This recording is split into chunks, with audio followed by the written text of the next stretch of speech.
Сәлеметсіздер ме? Онлайн мектепке қош келдіңіздер. Мен Дүйсенова Қуанышгүл Кадешиновна, Нұр-Сұлтан қаласы Райымбек Батыр атындағы нөмір 50-ші Қазғарыш мектеп лицейінің қазақ тілі мен әдебиеті пәнінің мұғалімімін. Бүгін сіздермен 7-ші сыныптан қазақ әдебиеті пәнінің 4-ші тоқсанындағы күнтізбелік тақырыптық жоспарға сай сабақ өткізгелі отырмын. Бүгінгі сабағымыздың тақырыбы Төлен Әбдіков қонақтар әңгімесі. Осы сабақ арқылы жүзеге асатын оқу мақсаттары: көркем шығармадағы кейіпкерлердің типтерін жасалу тәсілдері тұрғысынан анықтау. Бағалау критериялары: бірінші, көркем шығармадағы кейіпкерлердің типтік ерекшеліктерін анықтайды. Екінші, шығармадағы кейіпкерлердің мінезін талдайды. Алдымен жазушының өміріне қысқаша шолу жасасақ. Төлен Әбдіков 1942 жылдың 4 қыркүйегінде Қостанай облысы Жангелдин ауданы Еңбек ауылында туған. Қазақстанның еңбек сіңірген қайраткері. 1965 жылы Қазақ ұлттық университетін бітірген. Шығармалары 1964 жылдан жариялана бастады.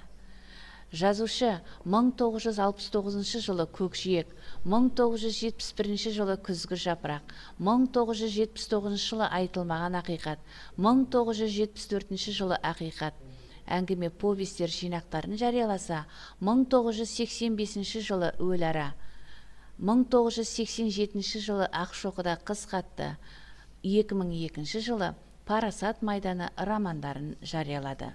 Халықаралық Кафка және Қазақстандағы Пен клуб сыйлықтарының лауреаты. Қаламгер, Қазақстан Республикасы мемлекеттік сыйлығының лауреаты. Оқушылар, енді мына видео роликке назар аударайық. Жазушы Төлен Әбдіковтің қонақтар әңгімесі бүгінгі күнде де өзектілігін жоғалтпаған үлкен әлеуметтік мәселені көтерген шығарма. Шығармада бар жүкті Ерғабыл шалдың ой толғанысы, іс-қимылы, сөзімен өзгелермен қарым-қатынасы көтеріп тұр десе болғандай. Курорттан қайтып келе жатып, соғып кететіндігінен хабар берген, жылына бір рет қана келіп кетер баласы Сапабекті күткен әкенің ойы, арманы. Жаратқаннан күтер тілегі бар, бірақ оны сөз саптасымен немесе қимылымен білдірмесе, ашып көрсетпейді. Ұлттық болмыстан айырылып бара жатқан жалғыз баласы Сапабектің табыстары, жер дүниені кезіп, шетелдерде болып көпті көргендігі әкі үшін мақтаныш емес. Қол басы, омырау тұсы ашық киім киген, орысша сөйлеп, ауыл тұрмысына жат қылықтар көрсеткен келіні Томаға да қазақша түсінбейтін немересіне де шалдың көңілі толмайды. Ерғабыл шал үшін түтінін өшірмей, қара шаңырақты ұстап қалған ұрпақ қана адал сүт емген, atan алдындағы парызын өтеген бала. Ауыл адамдарына әңгіме айтып, көсіле сөйлеп отырған баласын сөзден зеки тиюында да, кетерінде немересін тастап кетуге қимаған баласына алып кет өзіңмен бірге, оқыт, өзіңдей қаңғыбас етіп шығар деп түнере сөз айтуында да осы бір шалдың баласына деген наразылығы айқын сезіліп отырады. Ерғабыл шал ұлттық болмыспен құндылықтарды сақтаушы, қара шаңырақ деген киелі ұғымды қастерлеуші тұлға. Сапабек әкесі үшін парыз, қарыз, борыш ұғымдарын ұғына жете түсінбейтін, бүгінгі күнмен ғана өмір сүруші бала. Көтерген тақырыбы ауыр болғанымен, сөз орамдары мен айшықты сөздер еркін қолданылған шығарманың тілі жеңіл, оқушыны баурап аларлық сюжеттер желісі айқын.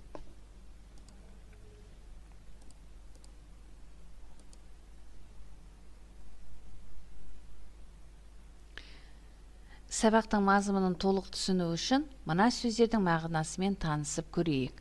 Алагеуім, таң жарығы әлсіз күңгірт шақ, елең алаң мезгіл. Шұлғау, қонышты аяқ киімнің ішінен аяққа орайтын мата. Шақша, сиыр, серке, тау ешкілердің мүйіздерінен жасалған насыбай салатын құты. Ноқта, ауыздығы жоқ жүген тәрізді, мал басына кигізілетін ер тұрман әбзелі. Көктас, қайтыс болған адамның басына қойылатын құлпытас. Тұсау, ат, түйе, тағы басқа мініс көліктің алысқа ұзап кетпеу үшін аяғына салынатын қайыстан жіптен істелген әбзел. Жер ошақ, от жағып, үстіне қазан асуға, нан пісіруге арналған шұңқыр. Түндік, кигіз үйдің шаңырағын жауып тұратын, жаңбыр өткізбейтін, күн түсірмейтін 4 бұрышты шағын кигіз. Туырлық, кигіз үйдің түндігі мен үзігінің арасын қосатын, уықтың орта тұсынан керегенің басына дейін жабатын кигіз. Енді осы шығармаға композициялық талдау жасап көрейік. Шығарма қалай басталады? Баласын тағатсыздана күткен әке-шеше. Шығарманың дамуы, шалдың ішкі ойы. Шығарманың байланысуы, қаладан келген қонақтар. Шиеленісуі, Сапабек пен әкесі әңгімесінің жараспауы, ауыл әні. Шарықтау шегі, мазасы кеткен қарт. Шешімі, орындалмаған соңғы үміт. Қорытынды, құлазыған көңіл. Енді біз кейіпкерлердің портретін жасап көрейік. Ол үшін портрет дегеніміз не? Соған тоқталайық. Портрет дегеніміз француз тілінен аударғанда бейнелеу деген мағынаны білдіреді. Яғни портрет бейнелеу өнерінің жанры. Адам бейнесін живопись яки графика түріндегі. Мінездеу, әдеби кейіпкерді таным түсінігі мен мінез құлқын таныта даралай суреттеу. Тура мінездеу, кейіпкердің мінез құлқын айнытпай, сол қалпында баяндау. Ал жанама мінездеу, оған қатысты құбылыстар мен заттарды суреттеу арқылы қаһарман бейнесін ашып көрсету. Енді біз Сапабек пен Ерғабыл қартқа тоқталайық. Сапабек қандай адам? Сапабек қуыс кеуде, саяз ойлы, мақтаншақ, өркөкірек, парысын түсінбейді. Салт дәстүрді білмейді, қатыгез. Ал Ерғабыл қарт мейірімді, арманшыл, төзімді, қажырлы, еңбекқор баласын жақсы көреді. Бұдан шығатын түйін. Біздер Ерғабыл қартты әңгіменің жағымды кейіпкер деп санаймыз. Себебі Ерғабыл қарт қазақи ауылдың қарапайым қарты. Еңбекқор, төзімді, күткен үміті ақталмай қалғанда жылаған жоқ. Ешкімге мұңында шаққан жоқ. Өзінің күнделікті тіршілігіне араласып кетті. Бірақ жүрегі қатып қалған сияқтанды. Біздер Сапабекті жағымсыз кейіпкер деп санаймыз. Себебі біздерге ерекше әсер еткен өзінің үйіне өзі қонақ болып келген Сапабектің бейнесі. Тіпті әйелі де, баласы да өзіне ай сияқты көрінеді. Әйелі орысша тәрбиеленген, ұлы қазақша білмейді. Аз ғана өмірі қалған әке-шешесінің қасында жылына бір келетін еңбек демалысын өткісе де болатын еді. Бірақ ұлы әкесінің үмітін ақтамады. Енді тағы да бір әңгімеге назар аударайықшы. Бір жігіт пайғамбарымызға мынадай өтінішпен келіпті. Әкем қартайғанның салдарынан жайсыз болып кетті. Үйіме келіп, қолына не ілінсе соны алып кете береді депті. Мұны естіген Расулалла баланың әкесін өзінің құзырына шақыртты. Алдына келген қарияның үстіндегі киімі әбден тозған, өзі бейшара халге түскен екен. Ұлының сөзі рас па деп одан сұрайды. Ол, «Я дұрыс, мен ұлымды бақтым, қақтым, өсірдім. Азамат болсын деп жалғыз өзім тәрбиеледім. Анасы ерте дүние салған еді. Өзім жемегенді ұлыма жегіздім. Өзім кимегенді ұлыма кигіздім. Қартайған кезімде бағады ғой деген зор үмітімде болған. Бірақ ұлым анасыз өскеннен бе мейір шапағаты жоқ болып шықты. Маған қарайламайды. Сондықтан өз күнімді өзім амалдап жүрмін. Ұлымның үйіне бара қалсам, қолыма ілінген затты ала кетемін. Ол затты сатып, ақшасына тамақ жеп күнелтемін. Бұл ісім дұрыс па, қате ме, білмеймін деп егіліп жылайды. Пайғамбарымыз ашуға булығып ұлына қарап, тарқан дүниең, сатып алған заттарың, тіпті сенің өзіңде әкеңнің жеке мүлкін дейсің. Егер тапқан табысың әкеңді бағуыңа жетпесе, әкең сенің өзіңді сатып жіберуге құқы бар. Сен тапқан табысыңды өзімнің ғана мүлкім деп, бұған басқаның қатысы жоқ деп ойлама. Барлық дүниеңе әкеңе ие деп қатты айтады. Халық даналығында әке шешең жынды болса, байлап бақ демей ме? Пайғамбардан алдымен жақсылықты кімге істейміз дегенде ол анаңа дейді. Одан кейінше анаңа, ал одан кейінше анаңа, ал одан кейінше әкеңе. Міне оқушылар, екі әңгімені салыстырып тыңдай отырып, бүгінгі сабақта біз қалада тұратын Сапабектің қарт әке шешесіне салқын, жасанды қарым-қатынасын таныдық. Әлпештеп өсірген атан алдындағы баланың мәңгілік перзенттік парызы туралы ұғындық. Қалаға асығатын Сапабектің ұлтымыздың дәстүр салтынан қол үзіп қалған перзенттік борыш парызды жеңіл түсінетін, ата-анасына деген мейірімділігі жоқ екенін байқадық. Осыдан мынандай проблемалық сұрақтар. Қариялар жасы ұлғайғанда қараусыз қалуға тиісті ме? Қарттар үйіндегі қарттар саны неліктен көбеюде? Әрбір бала ата-ана алдындағы парызын білуге міндетті. Себебі біз де болашақ ата-анамыз. Егер біз ата-анаға қиянат жасасақ, алдымыздан сондай нәрсе қайталанып келеді. Ата-ана қартайған шағында қараусыз қалуға тиіс емес. Керісінше, бізді қалай күтіп, баптап, мәпелеп өсірген болса, біз де оларды қартайғанда мәпелеуіміз керек. Қазіргі заманда дұрыс жұмыстың болмауы, бала бақшалардың жабылып қалуы, жастардың жаппай қалаға көшуіне себеп болып отыр.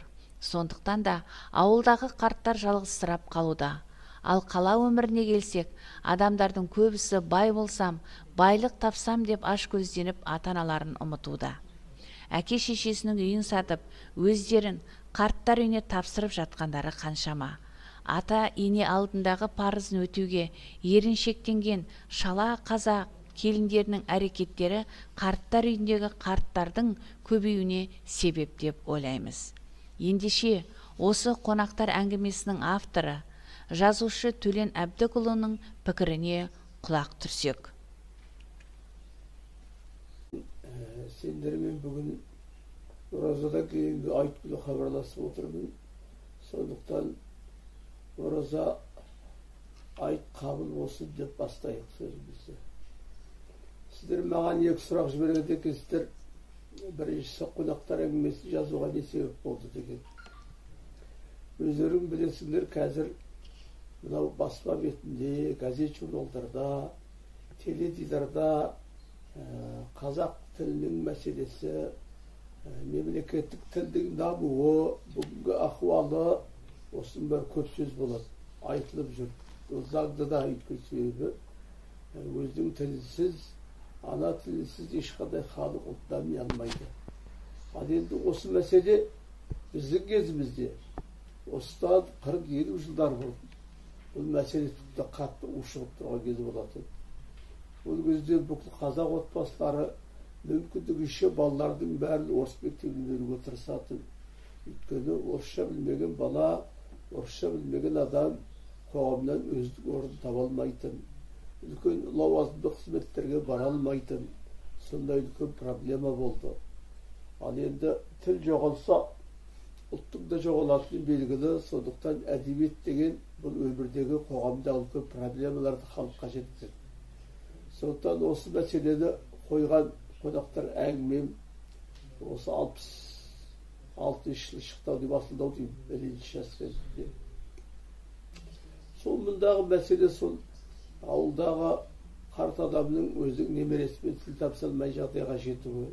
Өйткені немересі қазақша білмейді, бұл орысша білмейді. Мұндай жағдайда бұл әрине жеке адам үшін де халық үшін де үлкен трагедия деп айтуға болады. Осы мәселені көтердім. Әдебиет бірақ не істеу керек деген мәселені айтпайды, әдебиет мәселені көтереді. Әрі қарай не істеу керек деген мәселені оқырманның өзі шешу керек. Бұны бір дейін. Енді екінші сұрағыңыз, бүгінгі ұрпаққа не айтасыз деген ғой. Әрине ол кездегі жағдай мен бұл кездегі жағдай бөлек. Ол кездегіде жер бетті құрып кетеміз ба деп осы әрең отырған кез емес. Қазір жағдай бөлек, егемен ел болдық.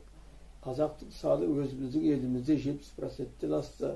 Ол дегеніңіз біз үлкен қауіп жағдайдан өттік деген сөз.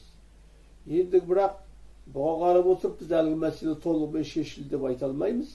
Біз өзіміздің тіліміз үшін, өзіміздің дініміз үшін, өзіміздің дәстүріміз үшін күресті тоқтатпаймыз. Әрі қарай жалғастыра білу керек, оны сіздер білуге тиіссіздер.